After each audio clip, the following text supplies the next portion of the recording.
மனிதனுடைய உள்ளத்தை வீணாக்கக்கூடிய காரியங்கள் 3ன்னு சொல்கிறாங்க. ஒன்றாவது பெருமை. பெருமை இருந்துச்சுன்னு வைங்க, ஏதோ ஒரு காரணம், நம்மள்கிட்ட கல்வி இருக்குது, பதவி இருக்குது, செல்வாக்கு இருக்குது, அழகு இருக்குது, அந்தஸ்து இருக்குது, ஏதோ ஒரு காரணத்தினால பெருமை கொள்ள ஆரம்பித்தோம் என்று சொன்னால், உலகத்தில் எப்படிப்பட்ட உயர்ந்த நிலையில் இவர் இருந்தாலும் கூட அந்த தற்பெருமை என்பது படுபாதாளத்தில் கொண்டு போய் அவரை ஆழ்த்திவிடும். அல்லாஹ் பாதுகாக்க வேண்டும். நிறைய அமல் செய்கிறார், ஆனாலும் உள்ளத்தில் ஒரு பெருமை, நான் அவரை விட சிறப்பானவன், இவரை விட அந்த பெருமை வந்துருச்சுன்னா எவ்வளோ உயர்ந்த நிலையில் எந்த காரணத்தை கொண்டு அவர் இருந்தாலும் சரி படுபாதாளத்தில் வீழ்ந்து விடுவார் என்பதை பார்க்க. அருமையானவர்களே, ஷைத்தான் அவன் வீழ்ந்ததற்கான காரணம் தான் ஆனால் ஹைரும் மினு, நான் அவரை விட சிறப்பானவன் நினைச்சான். ஆதம் அலைஹிஸ்ஸலாமுக்கு கண்ணியம் செய்யணும்னு அல்லாஹ் சொல்லும் பொழுது அவன் சொன்ன வார்த்தை இந்த பெருமை தான். அவன் வீழ்ந்ததற்கான காரணம் இந்த பெருமை தான் சொல்லுவான். அதனால் ஒரு மனிதனை வீழ்த்துவதற்குண்டான அந்த உள்ளத்தை பரிசுத்தத்தினுடைய கெடுப்பதற்கு 3 காரியம். ஒன்று பெருமை, இன்னொன்று பேராசை, இன்னொன்று பொறாமை. பெருமையும் பேராசையும் அது மாதிரி பொறாமையும் இருக்கிறதே இன்றைக்குள்ள நிலையில்.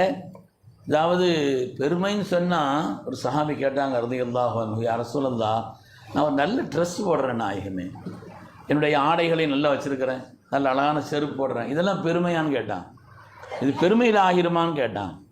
கண்மணி நாயகம் ஸல்லல்லாஹு அலைஹி வஸல்லம், இன்னல்லாஹ ஜமீலுன் யுஹிப்புல் ஜமால், அல்லாஹ் அழகானவன், அழகை நேசிக்கிறான், அதனால் அழகாக இருக்கணும், அதிலெல்லாம் ஒன்றும் தப்பில்லை. உண்மையிலே பெருமை என்பது அல் கிபுரு பத்ருல் ஹக்கி வ கம்துன் நாஸ், சத்தியத்தை புறக்கணிப்பதும் உண்மையை புறக்கணிப்பதும் மற்றவர்களை லேசாக நினைக்கிறது தான் பெருமைன்னு சொன்னேன். மற்றவங்களை அற்பமா அவரெல்லாம் ஒன்றும் இல்லை, இந்த கண்ணோட்டத்தில் மற்றவங்களுடைய உயர்வுங்கிற கண்ணோட்டத்தில் நம்ம சாதாரணமான ஆட்களை பார்த்தாலும் கூட அவங்கள பற்றி உண்டான கண்ணியம் நம்முடைய உள்ளத்தில் பெருகிவிடும்.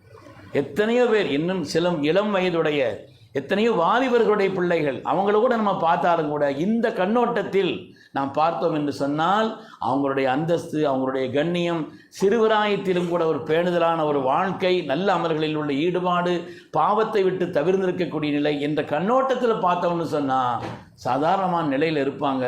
ஆனால் அல்லாஹ் அவங்களுக்கு பெரிய அந்தஸ்தை கொடுத்துருக்கோம். அதனால் பெருமைங்கிறது இதுதான். ரசூல் சொன்னாங்க, பத்ருல் ஹக், உண்மையை மறைப்பது. உண்மையான முறையில் தனி ரகசிய வாழ்க்கையிலையும் வெளிரங்கமான வாழ்க்கையிலையும் எப்போ நேர்மையாக மனதுக்கு நேர்பாடாக இருப்பது தான் உண்மையிலே பெருமை விட்டு நீங்கி இருப்பது. அது மாதிரி மற்றவங்களை லேசாக நினைக்கிறது, இது பெருமைக்கு பெருமைக்குண்டான வழின்னு சொன்னாங்க. இதுதான் பெருமைங்கிறத அல்லாஹுடைய ரசூல் சொன்னாங்க. பெருமையானவர்கள். அது மாதிரி பேராசை, எப்படியாவது அதை சேர்க்கணும், இதை சேர்க்கணும், இதை சேர்க்கணும், பேராசை கூடிருச்சுன்னு வைங்க. ஸல்லல்லாஹு சொன்னாங்க, மாதிபானி ஜாயியானு உருசிலா ஃபி கனமின் பி அஃப்ஸதலஹா மின் ஹிர்ஸில் மர்இ அலல் மாலி வ ஷரஃபில் தீனி.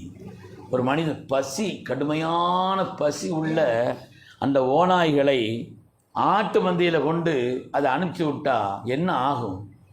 இந்த ஆட்டு மந்தையை சிதறடிச்சிற மாதிரியே பேராசை ரொம்ப கூடுதலாக இருந்துச்சுன்னா, எப்படியாவது அதை உண்டாக்கணும், பணத்தை உண்டாக்கணும், இதை செய்யணும், அதை செய்யணுங்கிற இந்த பேராசை கூடுதலாக இருந்துச்சுன்னு சொன்னால் அது அந்த ஆட்டினுடைய மந்தையை ஓனாய் நாசமாக்குவதை விட நம்முடைய உள்ளத்தை நாசமாக்கிடும்னு சொன்னாங்க.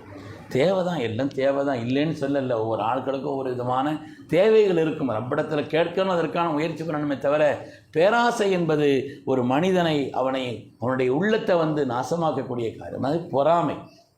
யாரை பார்த்தும் அல்லாஹ் பங்கு வச்சு கொடுத்துருக்குறான் ஒவ்வொரு ஆட்களுக்கு உண்டான நிலைங்கிறது.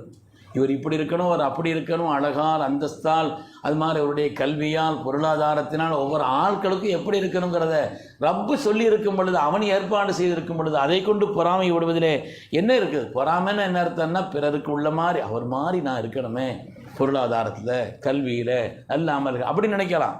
அவருக்கு அது அழிஞ்சு போயிடணும்னு நினைக்கிறதான் பொறாமை. அவருக்கு இருக்கக்கூடாது, அவன் அதை விட்டும் அப்படின்னு நினைக்கிறது தான் பொறாமைன்னு சொல்லி சொல்லுவான். அருமையானவர்களே, உலகத்தினுடைய முதல் குற்றம் பொறாமையினால்தான். உலகத்தில் நிகழ்ந்த முதல் பாவம் ஆதம் அலைஹிஸ்ஸலாமுடைய மக்கள் அவங்கள நிகழ்ந்த முதல் பாவமே பொறாமையின் காரணத்தில். அல்லாஹ் குர்ஆன்ல வமின் ஷர்ரி ஹாசிதின் இதா ஹசத், அல்லாஹ் இந்த பொறாமையினுடைய தீங்கிலிருந்து என்னை பாதுகாத்துருன்னு சொல்லி அல்லாஹ் குர்ஆனில் நமக்கு ஒரு துஆவை கற்றுத்தருகிறான். அதனால் அருமையானவர்களே, அல்லாஹ்விடத்திலே கண்ணியமானது, ஒரு மனிதனுடைய மேன்மைக்கு அடிப்படையானது கல்பினுடைய, இதயத்தினுடைய பரிசுத்தம் தான்.